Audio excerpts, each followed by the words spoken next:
Fala, capitão! Muitos donos de negócio gostam de falar sobre engajamento, porque afinal, equipes engajadas geram resultados, não é verdade? Isso todo mundo já sabe. Mas para você de fato engajar os seus colaboradores, você precisa compreender que engajamento é completamente diferente de motivação. Eu vejo alguns donos de negócio ou líderes também confundindo isso. Muitos dizem, o pessoal tá tão desmotivado, preciso dar um gás neles. Esse gás normalmente está ligado a uma porção de atividades que tentam elevar o humor ou o ânimo dessas pessoas. Isso é legal, mas não resolve o problema. É um erro comum você achar isso.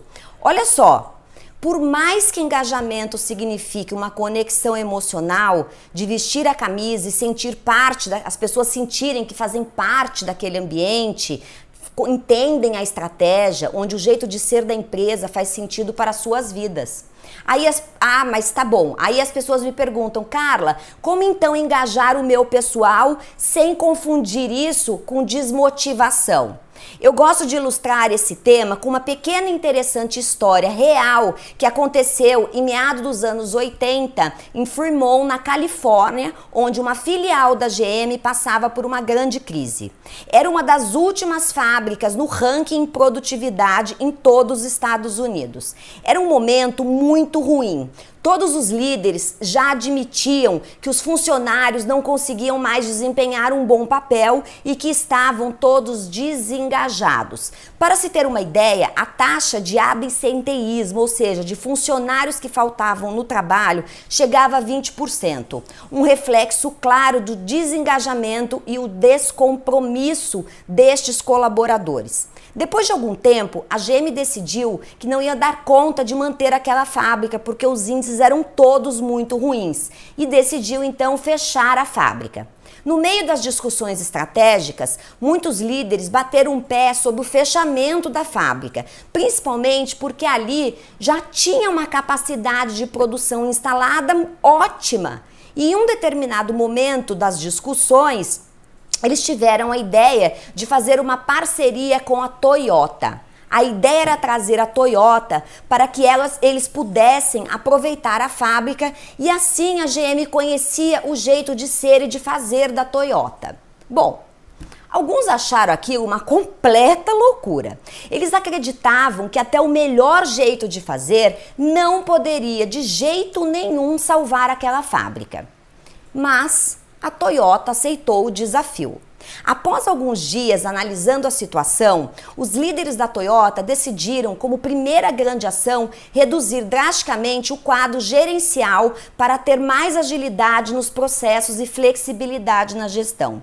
Para você ter uma ideia, a GM tinha 14 níveis de gestão, olha só, uma escada enorme, né?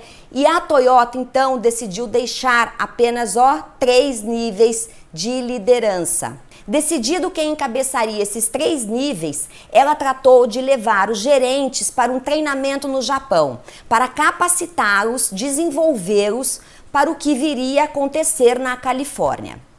Quando esses gerentes voltaram com um novo jeito de pensar, eles resolveram que o novo jeito de fazer seria começar a ouvir os funcionários e se aproximar deles. O interessante é que uma das decisões foi recontratar praticamente 90% dos funcionários que tinham sido demitidos e antes eram desengajados. Olha só que loucura! Aí a equipe da GM pirou de vez, achando que eles estavam realmente doidos.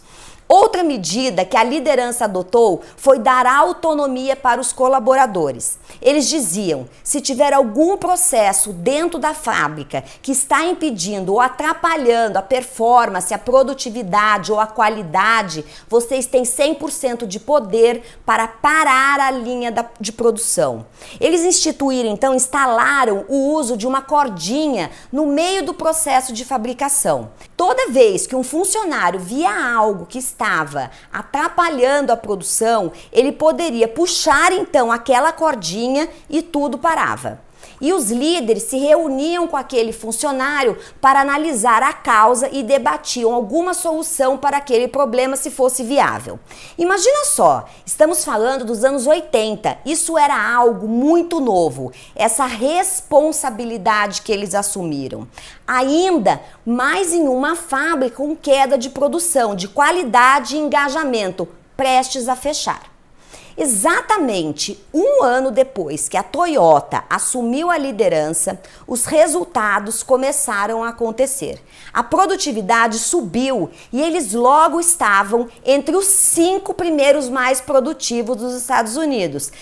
Olha só, lembrando que 12 meses atrás, antes, eles eram a pior fábrica dos Estados Unidos. A taxa de absenteísmo, que era de 20%, chegou a 3%.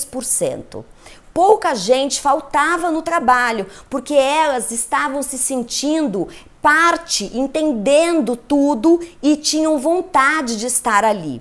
E um carro passou a ser fabricado na metade do tempo que ele era fabricado um ano antes. Eles conseguiram isto com os mesmos funcionários do sistema anterior. Olha só, você deve então estar se perguntando como isso foi possível. Esses resultados impressionantes aconteceram porque os colaboradores estavam engajados. E a pergunta central é, então como é que eu engajo as pessoas? Você irá conseguir engajar os seus colaboradores através de 3 pilares. Primeiro, adotando um jeito de pensar de abertura para o novo, protagonista e mudando sua forma de liderar pessoas. 2, definindo um jeito de ser da sua empresa, ou seja, qual é o propósito, por que a sua empresa existe, definindo valores e a sua cultura e tendo clareza de para onde você deseja levar o seu negócio. E aí você precisa comunicar tudo isso de forma clara, especialmente através das suas ações e decisões do dia a dia. O terceiro pilar é o desenvolvimento de pessoas.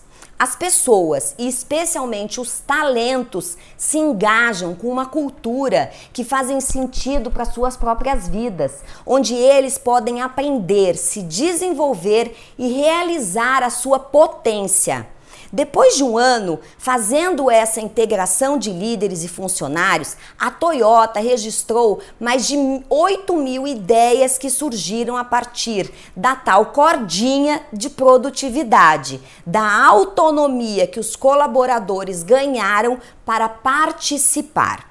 Os líderes foram preparados para ouvir e ficar próximo das pessoas com abertura para investigar de verdade as ideias dos colaboradores e implantar aquilo que fazia sentido. Enquanto os líderes da GM, na gestão anterior, ficavam dentro de suas salas analisando apenas números, o novo jeito da Toyota colocava os líderes em campo, junto com as equipes, criando condições para que eles tivessem um desempenho fenomenal. Essa história nos mostra que engajamento traz verdadeiramente resultados. A partir do momento que a liderança mudou o seu jeito de pensar, de fazer as coisas e explicou para os funcionários como era o jeito de ser, o engajamento aconteceu assim, em 12 meses eles viraram o jogo. Foram essas condições que abriram espaço para que os talentos se desenvolvessem e se responsabilizassem pelos resultados do negócio, porque eles se sentiram valorizados pelos seus líderes. E aí, essa história te inspirou? Você também pode virar o jogo do seu negócio este ano de 2021. Faça parte de uma comunidade de capitães que tem empresas vencedoras. Vamos junto! Um beijo carinhoso!